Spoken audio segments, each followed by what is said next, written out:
Hey, it's Dr. Weirs again. So in this video episode, I'm going to go into a little bit more detail into the genetics, the genomics, and how that dictates nutrient requirements. So if Christina will scan down, what we have here is a map. This is kind of a schematic. It is a schematic of a biochemical pathway. And the way that I think of this myself and kind of explain it to other people is I look at this like it's an assembly line. So picture us in Detroit at the car manufacturing plant, and basically we're going to start with something, and with every single step as we go through, it's going to change the molecule a little bit more, step by step by step.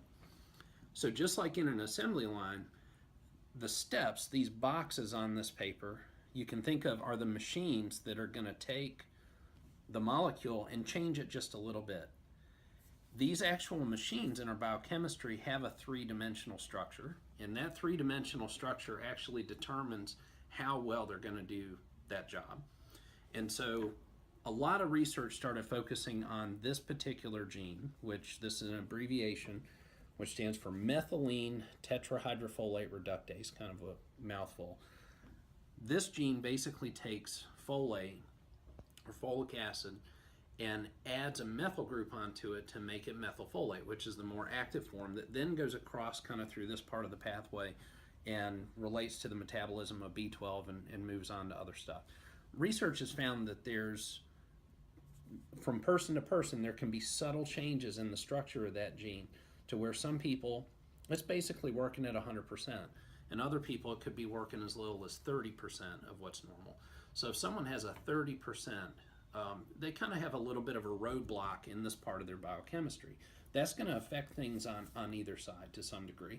But if someone has, say they are a 30% in that roadblock, if you supplement that person with methylfolate, the thing that they're having a difficult time making on their own, you just skipped over the roadblock. So we're now, science is beginning to find that this is really the case for every single enzyme and every single pathway of our biochemistry.